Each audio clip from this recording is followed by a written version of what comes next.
Dear Sholape, from the first day I set my eyes on you, I knew you were the one my heart had longed for. I have waited for you all these years. Would you do me the honor to be my woman?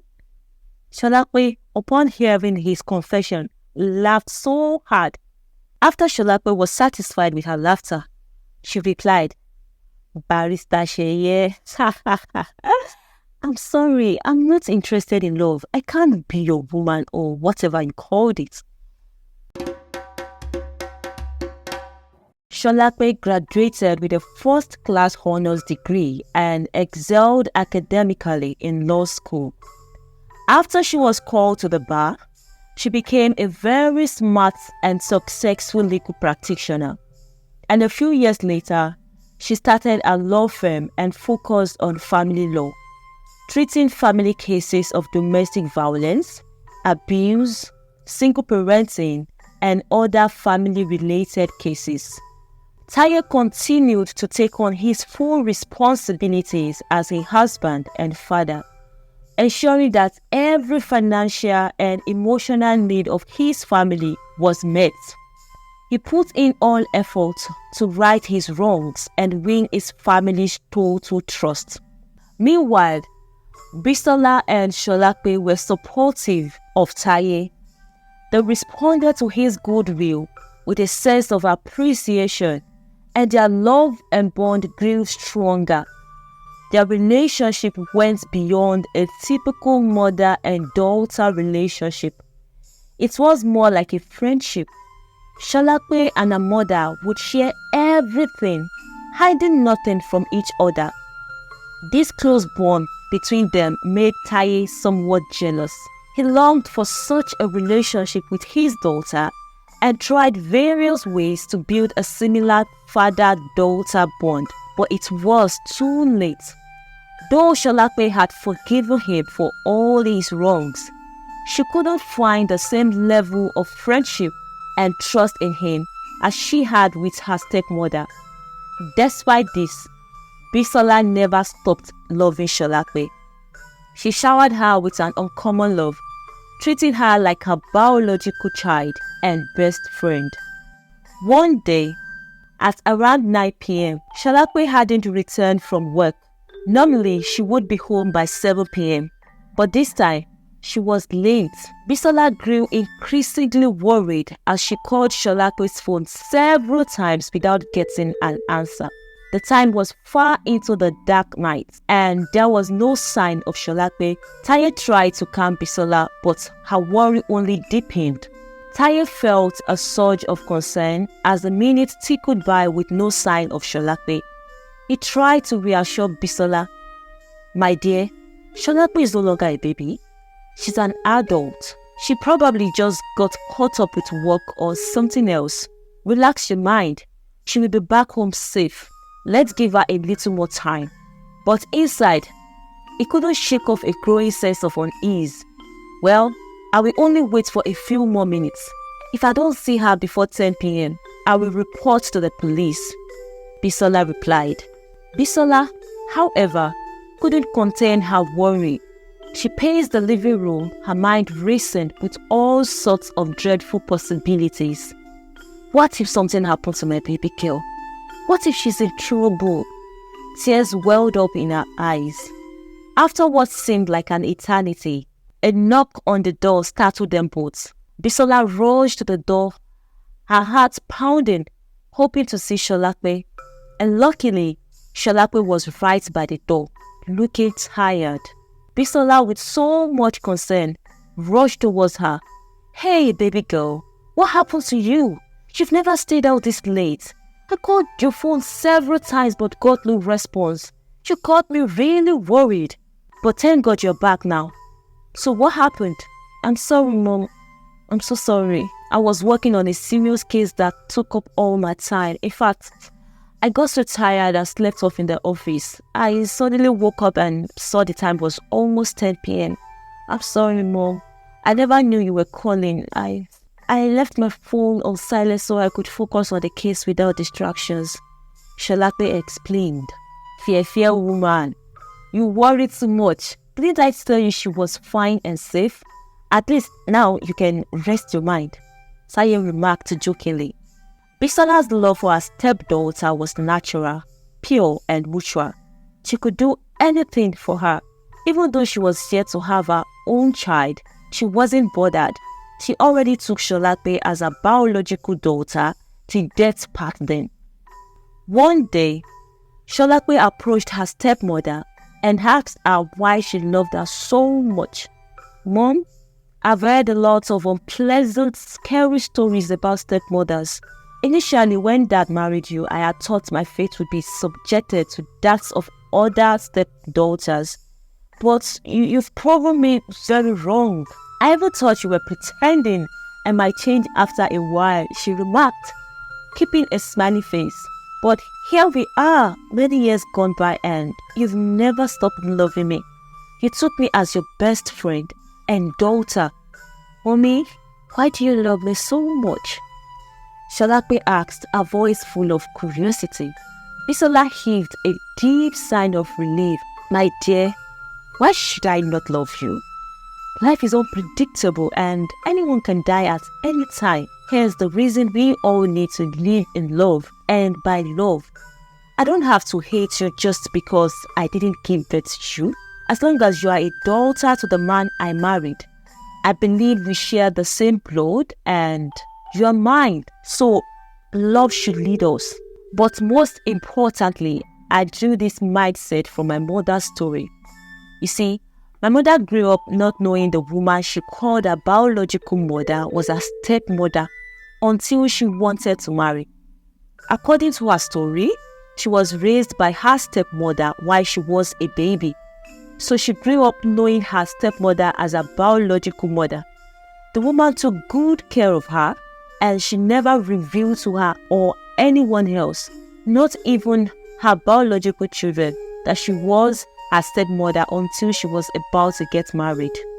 It was then she revealed that her biological mother died when she was 3 months old. Then when she married her father, she decided to keep it a secret so that they could all grow in love and unity as a big family when they start having their own biological child. And to avoid their secret being exposed, they had to relocate to a faraway town to avoid people telling her the truth. My mother's story was touching, and I drew my personal mantra from it: to live in love, because it costs nothing to love, you know. We can be the change others need to imbibe because it all starts with us, said Bisola.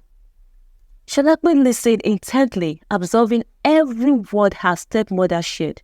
She felt a deep sense of gratitude and admiration for Bisola's perspective on love and family. Mom, your story is truly inspiring.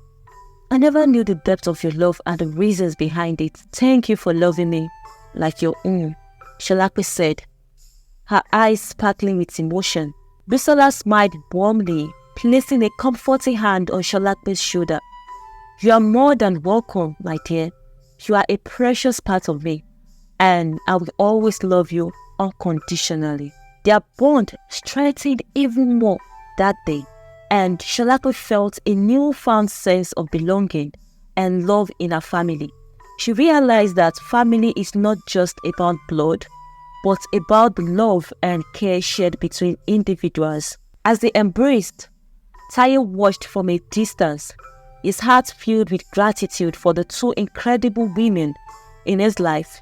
He vowed to cherish and nurture their bond, knowing that their love was a treasure beyond measure. A few months later, Bisola received a promotion at her office to the role of a general manager, earning a 7-figure salary. It was a dream come true for her, and the family rejoiced at her great success, praying for more celebrations in their lives. Meanwhile, Solape directed her attention to supporting women experiencing domestic abuse. She showed unwavering dedication and compassion towards helping single mothers, devoting all her time and energy to securing justice for those trapped in such situations. Sholape's career continued to ascend, and she became the most sought-after legal practitioner in her state, ranking among the top 10. Her track record of never losing a case and her professionalism and dedication made her highly sought after. As the universe rewards diligence, Sholape's hard work paid off, and she began to earn a substantial income as wealthy individuals hired her to handle their legal matters. Despite Bisola's protest, Solape continued to send her money, showering her with gifts to express her appreciation for her love and genuine affection. Babe, I hope you know I'm now the general manager in my company, earning a 7-figure salary. I appreciate your gifts and money, but it's becoming too much. Do you want to choke me with money? Sholape replied with a smile, "Oh, mommy, you're just beginning to taste the fruits of your labor. Be prepared for even more. Where would I be without your love and sacrifices? Please don't complain. It's the reward for your love and sacrifice for me."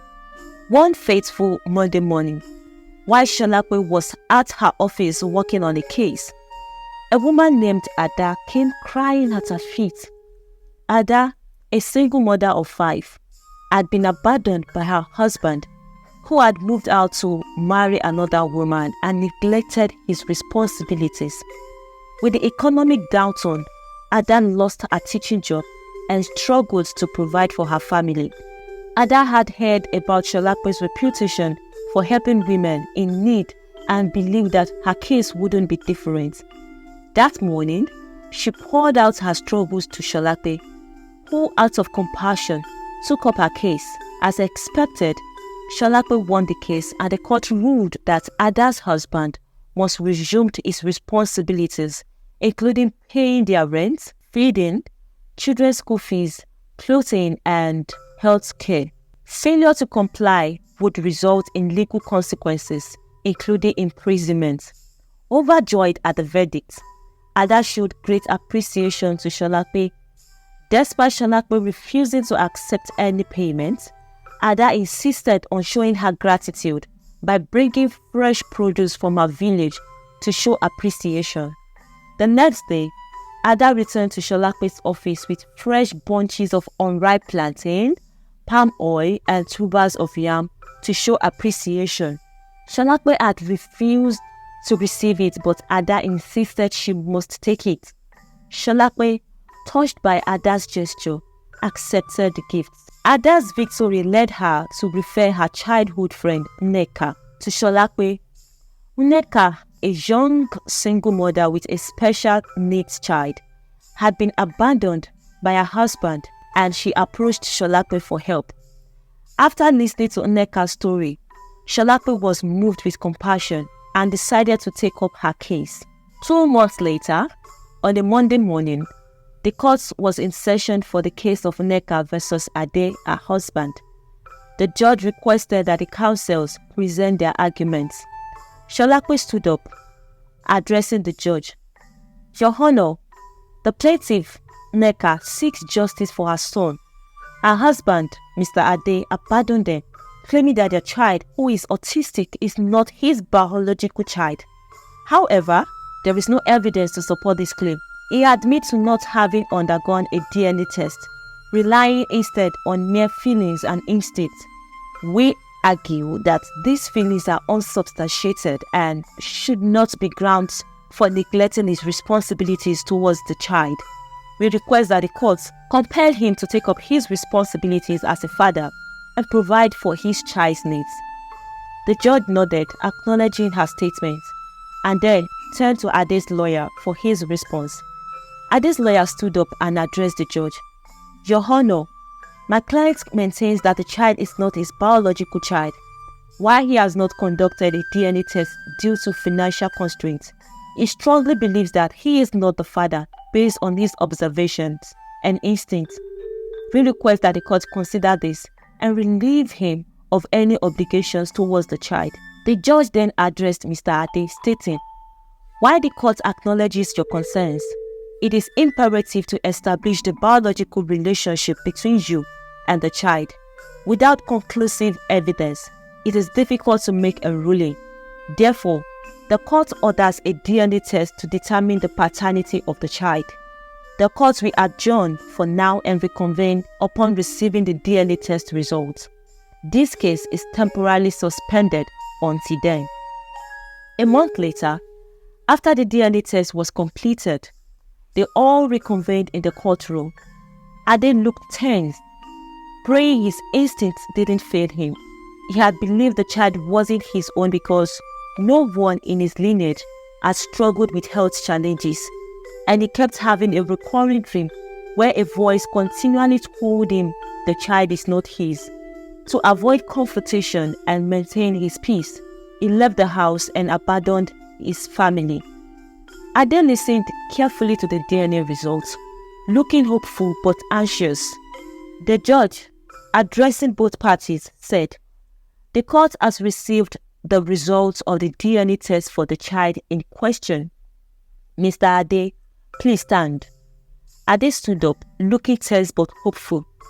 The DNA test results conclusively show that you are not the biological father of the child, the judge declared. Ade appeared happy and relieved, while Neca looked shocked, unable to comprehend whether the DNA was telling the truth or a lie. Therefore, based on this evidence, the court rules that Ade is not legally obligated to continue providing support for the child. Solape was furious. She felt foolish. This would be the first case she had lost. She couldn't wait for the judge to leave the room so she could vent her anger on Neca. How could she lie about her child's paternity to me? How could she? Solape muttered. When they got outside the courtroom, Solape confronted Neca. "Madam, I'm your lawyer representing you in the court of law. How could you tell lies to me? Since you knew he's not the father of your child, then why drag him to court?" Solape exclaimed. "I'm sorry, but I don't understand what they meant by that DNA result. Can they lie about it, or is DNA 100% correct?" Neca asked, her voice trembling with confusion and fear. "It's not a lie. DNA results are highly accurate," Solape replied, her anger softening slightly at Neca's evident distress. But I've never slept with any other man aside my husband. He met me a virgin. He can testify to it. No man has slept with me. I was pregnant for him and not any other man. The child belongs to him," Neca said, tears streaming down her face. Solape, upon hearing her claim, felt a pang of remorse. Nevertheless, she discharged Neca and asked her to return when she was ready to tell the truth. Solape had a very bad day because of the judgment. She had never lost any case in all her years of practice as a lawyer. The loss in this case felt like a heavy blow, tarnishing her previously impeccable record. Upon returning home that night, her stepmother noticed her moody countenance. Solape refused to eat and kept to herself, avoiding conversation. Concerned, Bisola approached her. "Solape, what's wrong? You don't look happy. Is there anything the matter? Talk to me, darling." "Mom, everything is the matter. You remember that woman with the autistic child I told you about? We lost the case. The DNA revealed her husband is not the father of the child. See, I felt really embarrassed in court today. And you won't believe it. The woman was still claiming that the DNA result is wrong. She said she married as a virgin and has never slept with any other man except her husband, blah blah blah. I felt really embarrassed and angry, Mom. She lied to me." "Is that why you are moody? Come on, cheer up." "No, Mom. She has spoiled my record. I've never lost any case. But now the record has been shattered," Solape replied, frustration evident in her voice. Bisola smiled at her response. "My dear, life is not always about wins all the time.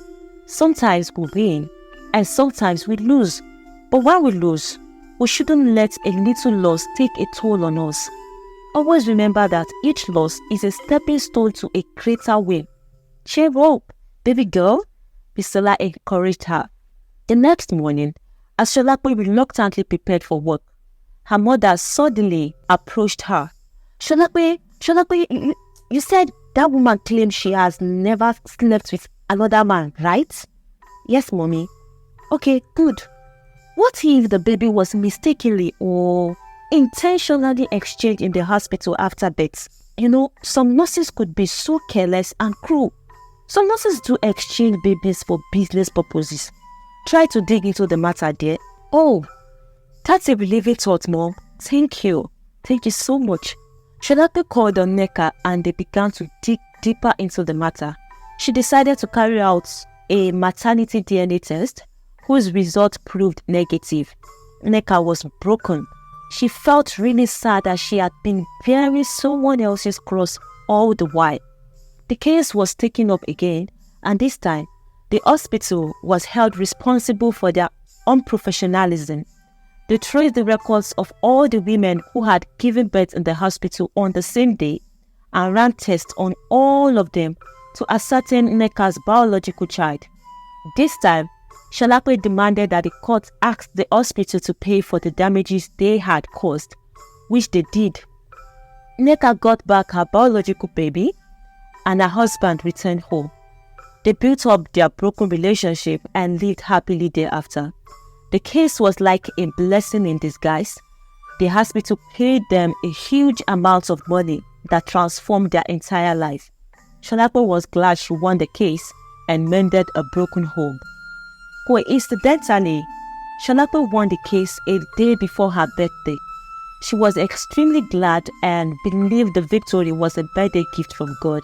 Solape and her stepmother also shared the same birthday on the 12th day of April.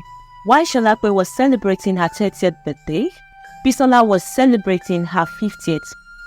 They threw a big birthday party to celebrate their birthdays and the victory.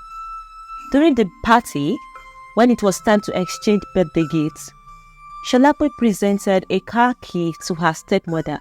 She had bought her one of the latest cars to appreciate her kindness. To Sholape's shock, her mother presented her with a house key. No one ever imagined or saw that coming. It was a huge surprise that became the talk of the town. Those present at the birthday party went about spreading the news of a stepmother who presented a house to her stepdaughter as a birthday gift. Solape couldn't contain her joy. She kept wondering how lucky she was to have such a kind-hearted woman as a stepmother. Bisola, being a prudent woman, had saved up from the money her stepdaughter gave her and added some from her pocket to build her a house. She had thought maybe Solape felt she was too young to own a house, or perhaps she was not yet ready for that. So she decided to save up and build her a house as a birthday gift, which shocked everyone present. After the party that night, Solape deeply showed appreciation to her stepmother for the enormous birthday gift. With a heart full of gratitude and tears of joy rolling down her cheeks, she knelt down and prayed for her stepmother. Before retiring to bed that night, Bisola called upon her husband and Solape for a heartfelt discussion. First, she appreciated Solape for the car gift and then started her discussion. Solape, you are now 30 years old and you are equally doing so well in your career, which we are grateful and excited about. But one thing is missing. You need a husband. The earlier you get married, the better it is. Remember, you're a woman, Bisola said. Oh, mommy? I'm not interested in marriage now. I've told you several times that I won't marry any man. I am... But why? Taye interrupted. Daddy, I'm just not interested in marriage. I feel good alone, all by myself. I would like to focus on my career and nothing else. I would be glad if you both can respect my opinion, please. Solape, I would have loved to respect your opinion, but I'm sorry, dear. I can't respect this one. Every woman needs a husband. It's not about now, but the future. You need a husband. You need to be loved and pampered like the queen that you are. Love is beautiful, and marriage is worth it with the right man, Bisola replied. But why don't you want to marry, Solape? I really wish to know, Taye asked. Truth be told, I watched you treat my mom with no atom of love. And I'm not willing to face such an ugly experience with any man. I've made up my mind since I was little never to marry, and I don't think I'm willing to change it now. After all men are the same, and I'm not ready to go through any stress with any man, Solape said convincingly. Taye, on hearing her reason, felt really disappointed in himself. So he summoned up the courage to tell his story, and then he replied, "Oh my goodness, oh, I see. I'm deeply sorry I made you go through such trauma. But could you attentively hear my story first? It's long though, but I will try to make it short. I went through a lot while growing up. I had my own big share of trauma. I watched my mother maltreat my father like a non-entity. Growing up, my mother was very strict and wicked, I would say, while my dad was calm and gentle as a dove. He never liked stress or trouble, so he did all he could to avoid my mother's trouble. Unfortunately, my mother was too much of a troublemaker to be avoided. The more you avoided her, the more she frustrated your life. She was like a terror in the house, so unkind to my dad. She was the one giving all the others in the house. My dad would go to work and hand over all his money to mom. He dared not give her less, as all hell would be let loose. Unfortunately, he didn't survive all the mistreatment. He had a heart attack and gave up the ghost when I was a teenager. After his death, mom turned me and my twin brother, Kehinde, into work slaves. We were 17 years old, going on 18. She practically told us to go out and make money, else we wouldn't sleep in the house. We began to hustle hard, and luckily we were favored in our hustle. We did various trading, laboring jobs and more, but all the money we made was given to mom. We dare not hold back any. Mom would stay home all day and wait for us to bring back the profit for the day. Because we were twins, people patronized us and many dashed us money. So the hustle was favorable to us, and we had enough. When we realized that she was hell-bent on treating us the way she treated our father, we decided to save up some money and relocate to another town. We sponsored our education all by ourselves. After our education, we returned home to our mother, thinking she would have turned a new leaf. But unfortunately, she was still the same. We got jobs and got married. My mother kept asking us to bring our salary to her. Seriously, I can't explain how she was able to make us continuously dance to her tune without hesitating. A friend of mine I confided in once told me she might be using some fetish power, but I discarded it because I don't believe in such spiritual or black magic stuff. Of course, I have a good job and I'm well paid, but I couldn't cater to my immediate family because I often send my salary to my mom, the same as my twin brother Kehinde. And up till now, Kehinde's wife is still the breadwinner of her family. I would say we were practically enslaved by our mother just as she enslaved our father. And that made me unloving towards women. My mother doesn't care about us. All she cared about was the money. She would guilt-trip us by trying to remind us that she brought us into this world. We stayed in our womb for 9 months and hence, she had absolute control over us, blah blah blah. But I guess I held on to the bitterness she caused us and didn't forgive her. That was what made me show no love to your mother. I just felt all women are the same, so I acted very strict with her so that she wouldn't treat me the way my mother treated my father. I was trying to be on the safer side because I couldn't afford to be under the control of 2 women all my life. I never wanted to end up like my dad. Not until that night she showed me the video of my foolishness did I feel like a cloak of burden or veil was removed from me and realized all my wrongs. I realized I had mistreated your mother so badly and taken her love for granted. I really wished I could turn back the hands of time to right my wrongs. I allowed my past to define my life, which was very wrong of me.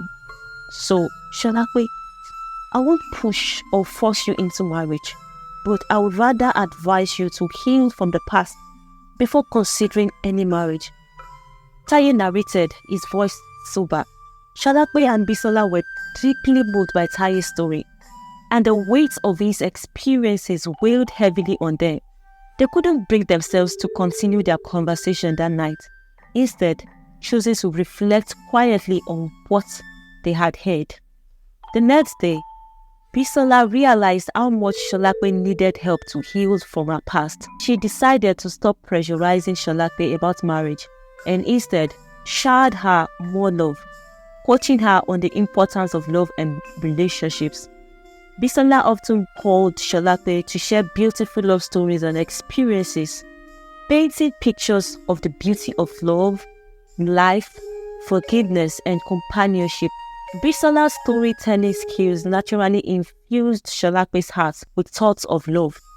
Gradually, Solape began to see the value of marriage, but she was still not convinced to marry anyone yet. Solape continued to pour her time and energy into her career, using work as a distraction from thoughts of relationships or marriage. One morning, while Solape was at the court for an appointment with the court registrar, she received a call from a strange number. Despite her initial reluctance to answer, she felt a strong urge to pick up. "Hello, good morning," she said. "Good morning. Am I speaking to Barrister Solape?" "Yes, please." "Good. Come to Becky's hospital. Your mother was just rushed in there now. Please come over as soon as you can." "What? My mom?" Solape screamed out loud, drawing the attention of people around the court premises. Taye, one of the attorneys around the court premises, turned back upon hearing Solape scream. Immediately he saw her. He felt something unusual, a deep connection he had never experienced before. It was like a breeze of love had swept over him, leaving him intrigued and captivated. As Solape hurriedly drove to the hospital, Taye began to ponder the significance of these strange feelings. Taye, a handsome and accomplished legal practitioner in the state, was 39 years old and still unmarried.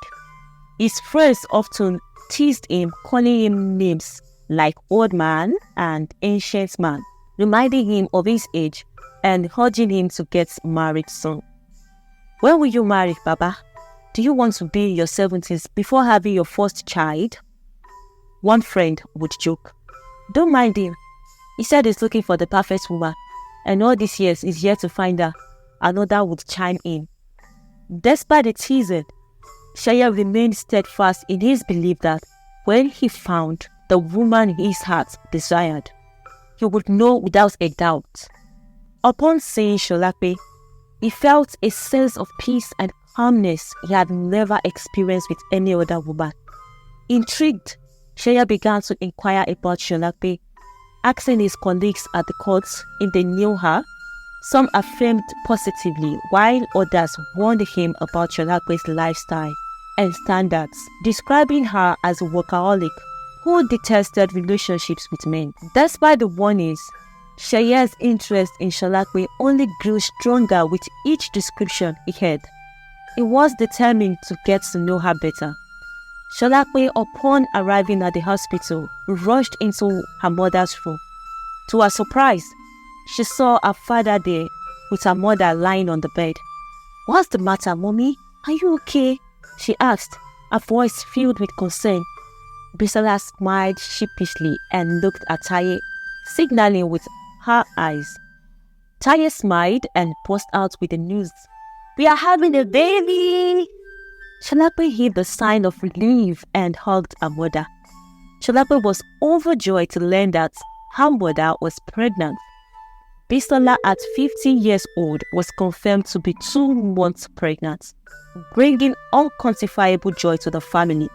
Solape was thrilled at the prospect of having a sibling and hugged her mother, congratulating her on the news. The doctor advised enough rest and possibly take some time off work to care for herself and the pregnancy. With Bisola discharged, the family returned home, filled with happiness and anticipation for the new addition to their family. Taye, on the other hand, became very restless. He couldn't have a sound sleep without the thoughts of Solape clouding his heart. Having heard of her strict policy and work schedules, he began to strategize how to win her heart. He inquired about her chamber and everything about her. Then one day, Taye visited Solape in her office and requested that she help take up a domestic violence case. He had found out that Solape was compassionate about such cases, and truly, he wasn't disappointed. Solape took up the case and, as expected, she won the case. They became friends, and to strengthen their friendship, Taye continued to bring her more cases. They began to work together as a team while Taye had enough time to study her and finally confirm his feelings towards her. 5 months later, Taye decided to express his feelings towards Solape. Dear Solape, from the first day I set my eyes on you, I knew you were the one my heart had longed for. I have waited for you all these years. Would you do me the honor to be my woman? Solape, upon hearing his confession, laughed so hard. Taye felt so embarrassed. He began to look at himself to ascertain if there was something wrong or funny about his outfit. Unable to fathom what was funny about his heartfelt confession of love. After Solape was satisfied with her laughter, she replied, Barrister Taye, I'm sorry, I'm not interested in love. I can't be your woman or whatever you called it. Feeling rejected, Taye struggled to ask her why. But why, Solape? Nothing, Barrister. I'm just not in for anything related to love or marriage. Please, let's stick to business as usual, Solape replied. Taye tried to start up a conversation to know more about her reasons, but she pleaded that they forget about it and act like nothing ever happened that day. So that's all for this part of the story. What do you think about Solape not being interested in marriage? And is marriage really compulsory? Kindly leave your opinion in the comment section below. Thank you for watching. Please like this video and subscribe to this channel to watch more interesting stories than this. Till we see in the next video. Bye.